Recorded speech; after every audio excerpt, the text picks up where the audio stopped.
Hello friends, मैं आपका दोस्त रितेश अपने MPPSC नोट्स इन हिंदी चैनल में आपका स्वागत करता हूं। तो आज फ्रेंड्स एक मैं नया वीडियो लेकर आया हूं जो कि नए टॉपिक पर है, जिसमें मध्य प्रदेश के इतिहास में दिल्ली सल्तनत काल, जिसमें दिल्ली सल्तनत काल के समय मध्य प्रदेश में क्या स्थिति थी और मध्य प्रदेश में क्या क्या घटनाएं हुई थी, और ये जो दिल्ली सल्तनत काल के जो विभिन्न वंश थे वो उन्होंने मध्य प्रदेश में क्या बदलाव किए थे या क्या प्रभाव पड़ा था उनके समय में, तो उन सभी के बारे में हम इस वीडियो में डिस्कस करेंगे। तो इस वीडियो में आप पूरा लास्ट तक देखें फ्रेंड, और इसका नोट्स भी ज़रूर बनाएं, अपने नोट्स में ये सारे टॉपिक ऐड करें। मैंने इसमें टॉपिक वाइज करके दिया है, जो कि जो MPPSC प्री का एग्ज़ाम होगा उससे रिलेटेड सारे क्वेश्चन इसमें से बनते हैं। तो उन सभी टॉपिक को आप मैंने किया है इसमें वीडियो में, तो आप इसे नोट कर लें। और चलिए चलते हैं अपने वीडियो की ओर। और फ्रेंड्स, यदि आपने अभी तक मेरा चैनल सब्सक्राइब नहीं किया है तो MPPSC नोट्स इन हिंदी चैनल को सब्सक्राइब कर लें, ताकि मेरे आने वाले सभी वीडियो के नोटिफिकेशन आपको मिलते रहें। तो चलते हैं फ्रेंड्स अपने वीडियो की ओर, देखेंगे कि वीडियो में क्या क्या पॉइंट्स हैं। तो पहला वंश जो है फ्रेंड दिल्ली सल्तनत काल का, जो गुलाम वंश के समय देखते हैं कि मध्य प्रदेश में क्या स्थिति थी। तो गुलाम वंश जो था फ्रेंड्स, गुलाम वंश में पहला पॉइंट क्या है, तो गुलाम वंश में पहला पॉइंट है 1206 ईस्वी में कुतुबुद्दीन ऐबक ने स्थापना की। किसकी? तो गुलाम वंश की। कब की थी? तो 1206 ईस्वी में की थी कुतुबुद्दीन ऐबक ने, और यह गौरी का गुलाम था। ये जो कुतुबुद्दीन ऐबक था ये फ्रेंड्स, ये मोहम्मद गौरी जो आया था, जो आपको पता होगा शायद, जो पृथ्वीराज चौहान जो हैं उनके समय पे जो मोहम्मद गौरी आया था, जिनके युद्ध भी हुआ था पृथ्वीराज चौहान से, जिसमें एक बार पृथ्वीराज चौहान विजयी हुए थे प्रथम युद्ध में, लेकिन द्वितीय युद्ध में पृथ्वीराज चौहान जी की पराजय हो गई थी, गौरी ने उन्हें पराजित कर दिया था। तो उसी गौरी के साथ में ये कुतुबुद्दीन ऐबक जो है आया हुआ था, और उन्हीं का ये गुलाम था। ठीक है फ्रेंड्स, जिसने भारत में इस्लामिक राज्य की स्थापना की। जो भारत में इस्लामिक राज्य है सर्वप्रथम किसने स्थापित किया? तो इसने कुतुबुद्दीन ऐबक ने ही स्थापित किया, जो किस वंश से था? तो गुलाम वंश से था। ठीक है फ्रेंड्स, और दूसरा पॉइंट क्या है? तो दूसरा पॉइंट है ऐबक ने मीन्स कुतुबुद्दीन ऐबक ने बुंदेलखंड के राजा परम दिरदेव को हराकर कालिंजर, महोबा, खजुराहो पर अधिकार कर लिया। तो इसमें जो सेकंड पॉइंट है फ्रेंड्स, ये बता रहा है कि बुंदेलखंड के राजा को ऐबक, कुतुबुद्दीन ऐबक ने परम दिरदेव करके एक राजा हुआ करते थे, जो बुंदेलखंड के, अभी जो मध्य प्रदेश का आधा हिस्सा है बुंदेलखंड और आधा उत्तर प्रदेश का, तो पहले सब एक ही हुआ करता था। तो ये कहाँ, उसी उन्हीं राजा को हरा कर बुंदेलखंड के कुतुबुद्दीन ऐबक ने क्या किया? तो कालिंजर, महोबा, खजुराहो पर अधिकार कर लिया। जो मध्य प्रदेश के कई क्षेत्र थे और इसके आसपास के बुंदेलखंड के और भी क्षेत्र जो थे, उन सभी पर अधिकार कर लिया। किसने? कुतुबुद्दीन ऐबक को, बुंदेलखंड के राजा को पराजित करके। इसके बाद देखते हैं नेक्स्ट पॉइंट क्या है फ्रेंड्स। तो नेक्स्ट पॉइंट है फ्रेंड, इल्तुतमिश ने, जो इसके बाद कुतुबुद्दीन के बाद के जैसे शासकों में फ्रेंड्स आए थे बलबन, इल्तुतमिश, तो उसमें से इल्तुतमिश जो था शासक, तो इल्तुतमिश के टाइम पे क्या हुआ था फ्रेंड्स? तो इल्तुतमिश ने मांडू, मालवा, ग्वालियर, उज्जैन को जीत लिया था। मीन्स इसने जो वहाँ के राजा वगैरह थे उन्हें हरा करके इन सभी क्षेत्रों को, मांडू, मालवा, ग्वालियर, उज्जैन, इन सभी क्षेत्रों को इल्तुतमिश ने जीत लिया था। ठीक है फ्रेंड्स, इसके बाद देखेंगे फोर्थ पॉइंट क्या है। फोर्थ पॉइंट फ्रेंड, इसने मीन्स इल्तुतमिश ने भेलसा विदिशा जो है फ्रेंड, विदिशा जिला मध्य प्रदेश का, उसे उसका प्राचीन नाम किस नाम से जाना जाता था? तो भेलसा। ठीक है फ्रेंड्स, तो उसने क्या किया इल्तुतमिश ने? तो विदिशा, भेलसा और ग्वालियर में मुस्लिम गवर्नर नियुक्त किए। तो इल्तुतमिश ने क्या किया कि यहाँ पर जो जीत लिया था भेलसा, और जो मतलब विदिशा आज का है, और ग्वालियर, यहाँ पर क्या किया था उसने? जब जीत लिया इन सभी क्षेत्रों को, तो क्या किया? तो यहाँ पे गवर्नर को, मुस्लिम गवर्नर को नियुक्त कर दिया। ठीक है, जो कि उसके अधीन काम करता था इल्तुतमिश के। तो जैसे गवर्नर आज होते हैं राज्यों में, ठीक वैसे ही वो उस समय का प्रमुख होते थे गवर्नर। तो इल्तुतमिश अपने तरफ से उनको अपॉइंट करता था इन सभी जो मतलब कि इन्होंने जो जिस राज्यों को जीता था इल्तुतमिश ने। तो इसके बाद देखते हैं अगला, जो देखते हैं फ्रेंड अगला वंश कौन सा है। तो इन्हें आप नोट भी करते जाएं फ्रेंड्स, अलग जो भी मैंने पॉइंट बताए हुए हैं इसमें आप सबको नोट्स बनाते जाएं। तो देखते हैं अगला वंश क्या है। तो अगला है खिलजी वंश। खिलजी वंश के समय की क्या घटनाएं हुई हैं मध्य प्रदेश में। तो इसमें पहला पॉइंट है फ्रेंड, खिलजी वंश। खिलजी वंश की स्थापना कब हुई, तो 1290 से लेके 1320 ईस्वी तक जो खिलजी वंश था फ्रेंड, 1290 जो ईस्वी से लेके 1320 ईस्वी तक 30 साल तक इसका शासन हुआ होता था पूरे भारत में। ठीक है फ्रेंड। तो खिलजी वंश का जो स्थापना किसने की थी, तो जलालुद्दीन फिरोज खिलजी ने। जलालुद्दीन फिरोज खिलजी तो था फ्रेंड्स, उसने ही खिलजी वंश की स्थापना की थी। और उसने क्या किया, ग्वालियर में गुंबदाकार विश्राम गृह बनवाया। जो जलालुद्दीन फिरोज खिलजी था फ्रेंड्स, इसने ग्वालियर में क्या बनाया, एक गुंबद वाला विश्राम गृह, मीन्स जो जहाँ पर आके आराम वगैरह किया जा सकता है, तो वह विश्राम घर बनवाया कहाँ पे, तो गुंबदाकार में। ठीक है फ्रेंड्स। और उसके बाद सेकंड पॉइंट है, उसने मांडू को लूटा और सूबेदार आइन उल मुल्क को मालवा आक्रमण हेतु भेजा, जिसमें राजा महलदेव और उसका पुत्र मारे गए। क्या किया फ्रेंड्स इसने, जलालुद्दीन फिरोज खिलजी ने मांडू को तो लूटा ही खूब ज़्यादा। आपको पता है कि भारत पहले सोने की चिड़िया हुआ करता था, तो ये पूरे जगह जगह जितने भी बड़े बड़े इलाके थे राजाओं महाराजाओं को, तो काफ़ी ज़्यादा सोना भरा हुआ था उनके महलों में। तो इसने क्या किया, जलालुद्दीन फिरोज खिलजी ने पहले मांडू को लूटा। मांडू कहाँ है, तो मध्य प्रदेश में, आपको पता होगा, जॉय ऑफ सिटी कहा जाता है मध्य प्रदेश की। तो मांडू को लूटा और अपने सूबेदार को आइनुल मुल्क करके उनका सूबेदार था इसका, जलालुद्दीन फिरोज खिलजी का, तो उसको मालवा पर आक्रमण करने हेतु भेज दिया कि जाओ मालवा पर आक्रमण करो। और उसके बाद जब उसने आक्रमण किया सूबेदार ने, और जिसमें जब आक्रमण किया तो वहाँ पे जो मालवा के राजा थे उस समय, महलदेव और उसका पुत्र, जो महलदेव राजा थे और उनके पुत्र की वहाँ पर युद्ध में मृत्यु हो गई थी। ठीक है फ्रेंड। जब आक्रमण किया सूबेदार ने, किसने, आइन उल मुल्क ने, किसके कहने पर, तो जलालुद्दीन फिरोज खिलजी के कहने पर मालवा पर आक्रमण किया।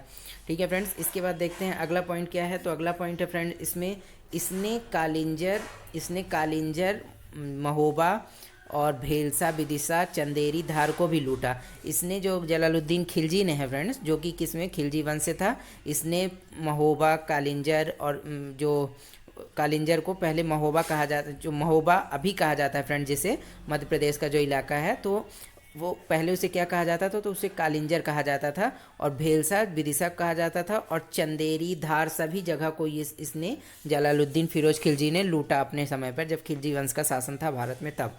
इसके बाद देखते हैं नेक्स्ट पॉइंट क्या है। तो नेक्स्ट पॉइंट है फ्रेंड, तुगलक वंश। तुगलक वंश के संबंध में क्या जानकारी मिलती है मध्य प्रदेश के से संबंधित। तो तुगलक वंश के समय पहला पॉइंट क्या है, तो तुगलक वंश 1320, खिलजी वंश के बाद वाला जो वंश था फ्रेंड, तुगलक वंश 1320 से लेके 1414 ईस्वी, मीन्स इसका शासन काफ़ी लंबा रहा, लगभग 94 साल तक इसका शासन रहा तुगलक वंश का। इसका संस्थापक कौन था, तो इसका संस्थापक था गयासुद्दीन तुगलक, तुगलक वंश का संस्थापक था। और इसके सूबेदार ने दमोह में एक महल बनवाया था। जो गयासुद्दीन तुगलक का जो सूबेदार हुआ करता था फ्रेंड्स, उसने क्या किया था, तो दमोह जो मध्य प्रदेश का एक जिला है, वहाँ पर इसने एक महल बनवाया था सूबेदार ने। ठीक है फ्रेंड्स, गयासुद्दीन तुगलक की। और इसके बाद अगला पॉइंट देखें क्या है।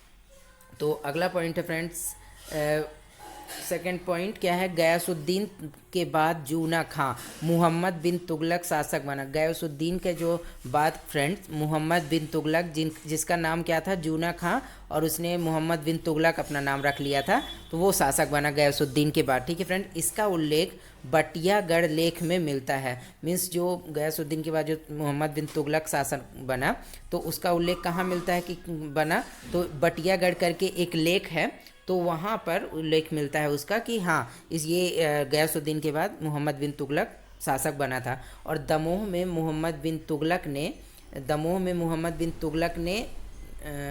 क्या किया, तुगलक ने प्राणियों के लिए एक बावड़ी, गौमठ और बगीचा बनवाया। तो इसने क्या किया था फ्रेंड्स, दमोह में, जो मध्य प्रदेश का एक जिला है दमोह, वहाँ पर मोहम्मद बिन तुगलक ने प्राणियों के लिए एक बावड़ी, मीन्स जो जहाँ पर प्राणी जाकर पानी वगैरह पी सकते थे, और गौमठ करके गौमठ और बगीचा वगैरह, मतलब कि इसने कई जो वहाँ पर क्षेत्रीय विस्तार के लिए काम किया था मोहम्मद बिन तुगलक ने। कहाँ, दमोह में कई अलग अलग चीज़ें बनवाई, बगीचा, गौमठ, एक बावड़ी, ये सब मतलब कि वहाँ पर विकास के कार्य करवाए थे दमोह में। इसके बाद अगला पॉइंट क्या है, थर्ड पॉइंट। तो थर्ड पॉइंट है फ्रेंड्स, फिरोज शाह तुगलक के राज्य का उल्लेख दुलनीपुर अभिलेख सागर में है। फिरोज शाह तुगलक जो इसके बाद फ्रेंड्स मोहम्मद बिन तुगलक के बाद जो बना था राजा, तो वो कौन बना था? तो फिरोज़ शाह तुगलक बना था। ठीक है फ्रेंड्स। और तुगलक, उसके फिरोज़ शाह तुगलक के राज्य का उल्लेख जो है उस समय जो कि फिरोज़ शाह तुगलक ने राज्य किया था, तो उसमें किस में उल्लेख मिलता है? तो दुल्नीपुर अभिलेख। कहाँ पे मिला है ये दुल्नीपुर अभिलेख? सागर में। सागर में दुल्नीपुर अभिलेख मिला था, तो उसी में जानकारी मिलती है किसके बारे में? तो फिरोज़ शाह तुगलक के राज्य के बारे में। ठीक है फ्रेंड्स।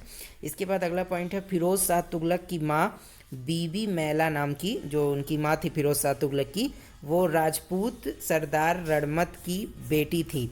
राजपूत सरदार था एक रणमत, उसकी बेटी थी कौन? तो फिरोज़ शाह तुगलक की माँ बीबी मैला। इसके बाद देखेंगे अगला पॉइंट।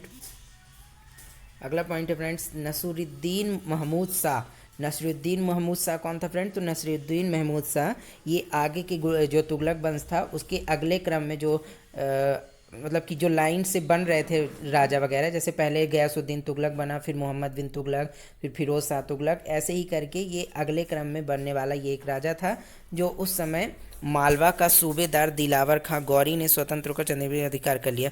नसरुद्दीन शाह मोहम्मद के समय ही मालवा का सूबेदार दिलावर खां गौरी ने स्वतंत्र होकर चंदेरी पर अधिकार कर लिया। ये जो मालवा का एक सूबेदार था फ्रेंड्स, दिलावर खां गौरी, ठीक है फ्रेंड्स, उसने क्या किया? तो पहले मालवा को आक्रमण करके ये गयासुद्दीन तुगलक लोग वगैरह लोगों ने आक्रमण करके उसे छीन लिया था मालवा को।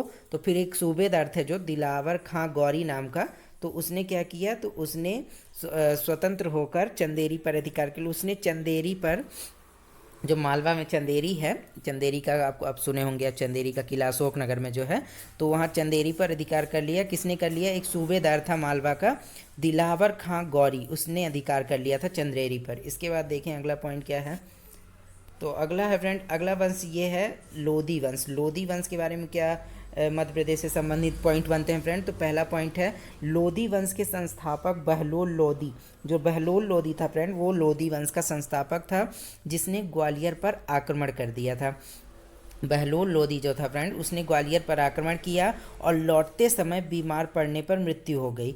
बहलोल लोधी जो था फ्रेंड्स, इसने ग्वालियर, मध्य प्रदेश का जो ग्वालियर जिला है और ग्वालियर संभाग भी है, तो उस पर इसने आक्रमण किया था और लौटते समय बीमार पड़ गया था। जब आक्रमण किया तो इसकी फिर उस समय आक्रमण के बाद थोड़ी तबीयत खराब हो गई थी, जिसके समय ये जब लौटने लगा दिल्ली की ओर तो उसकी वहाँ पर मृत्यु हो गई थी बीमार पड़ने के कारण। ठीक है फ्रेंड, बहलोल लोधी की। इसके बाद अगला पॉइंट क्या है? तो अगला पॉइंट है, सिकंदर लोधी स्वर्णकार हिंदू माँ की संतान था। सिकंदर लोधी जो था फ्रेंड्स, ये कौन था? तो ये स्वर्णकार हिंदू माँ की संतान था। मीन्स इसकी जो माँ थी सिकंदर, बहलोल लोधी के बाद कौन बना था जो शासक बना था लोधी वंश का? तो वो सिकंदर लोधी था। और सिकंदर लोधी जो फ्रेंड्स था, उसकी माँ कौन थी? हिंदू। हिंदू क्यों थी? बहलोल लोधी ने जो कई शादियाँ की थी, जिसमें से एक हिंदू महिला से भी उसने शादी की थी, तो उन्हीं हिंदू महिला की संतान कौन था? तो सिकंदर लोधी था। ठीक है फ्रेंड्स, इसने क्या किया था? तो इसने ग्वालियर भूभाग से राजस्व वसूला था। ग्वालियर का जो इलाका था फ्रेंड, उससे भूभाग राजस्व के रूप में कौन वसूलता था? तो सिकंदर लोधी ने राजस्व वसूला था। कहाँ से? तो ग्वालियर से, भूभाग से। इसके बाद अगला पॉइंट क्या है? तो अगला पॉइंट है फ्रेंड्स, इब्राहिम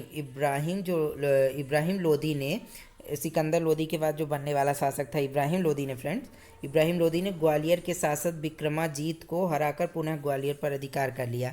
जो ग्वालियर का क्षेत्र था फ्रेंड्स, पहले क्या हुआ था कि ग्वालियर का क्षेत्र पहले इसमें इन्हीं के पास हुआ करता था, लोधी वंश के पास ही, लेकिन कुछ समय बाद जो विक्रमाजीत नाम का एक शासक था, उसने ग्वालियर पर अधिकार किया, मतलब कि ग्वालियर छीन लिया था। लेकिन जब इब्राहिम लोधी का शासन आया तो उसके कुछ समय पहले जो विक्रमादित्य ने ग्वालियर को छीना था, तो इब्राहिम लोधी ने क्या किया? पुनः विक्रमादित्य को हरा करके ग्वालियर पर पुनः अधिकार कर लिया था। ठीक है फ्रेंड्स, इसके बाद देखते हैं अगला पॉइंट क्या है। तो अगला है, जो इसने भेलसा, विदिशा और ग्वालियर में, जो विदिशा था फ्रेंड्स, आज का विदिशा है, और ग्वालियर में मुस्लिम गवर्नर नियुक्त किए। इसने भी भेलसा, विदिशा और ग्वालियर में जो ग्वालियर वगैरह के अधिकार क्षेत्र थे इस लोधी वंश के, तो इसमें भी इसने गवर्नर नियुक्त किए, मुस्लिम गवर्नर नियुक्त किए। ठीक है फ्रेंड्स, तो इसके बाद आज के लिए इतना ही फ्रेंड्स।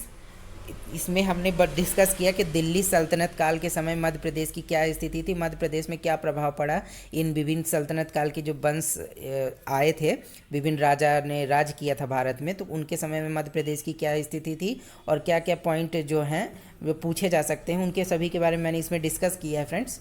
तो इन सब पूरे वीडियो को आप नोट बनाएं इसका ज़रूर, ताकि जो भी एमपीपीएससी में इससे रिलेटेड क्वेश्चन बनते हैं तो वो आपसे बन जाए, ठीक है फ्रेंड्स। इसके बाद फ्रेंड्स मैं आपको बता दूं कि जो जल्द ही मैं अपने जो मेंस के भी वीडियो डालने वाला हूं एमपीपीएससी मेंस के, तो मैं उसमें भी सारे टॉपिक को धीरे धीरे जो कवर करूंगा, ताकि जो आपके मेंस के नोट्स आपको प्रोवाइड हो सकें, तो उसमें मैं धीरे धीरे सारे नोट्स को कवर करूंगा मेंस के। तो आप मेरे चैनल को सब्सक्राइब कर लें, ताकि मैं आगे जितने भी वीडियो डालूंगा मेंस के और जो भी प्री के, तो उन सभी की नोटिफिकेशन आपको मिलते रहें। और फ्रेंड्स यदि यह वीडियो आपको अच्छा लगा है तो आप इसे लाइक और शेयर ज़रूर कर दें, ताकि जो भी हमारे भाई बहन हैं वो एमपीपीएससी की तैयारी कर रहे हैं तो उन्हें भी इन नोट्स के बारे में जानकारी मिल जाए और उन्हें भी तैयारी करने के लिए मौका मिले। तो इसे आप शेयर ज़रूर करें। और यदि आपका कोई कमेंट है तो आप मुझे कमेंट बॉक्स में पूछ सकते हैं, उसका मैं रिप्लाई दूंगा आपको। तो आज के लिए इतना ही फ्रेंड्स, और मिलेंगे किसी जो अपना नया टॉपिक होगा उस पर, किसी टॉपिक पर। तो आज के लिए इतना ही। लास्ट तक वीडियो देखने के लिए कि आप सभी का धन्यवाद। Okay friends, bye bye.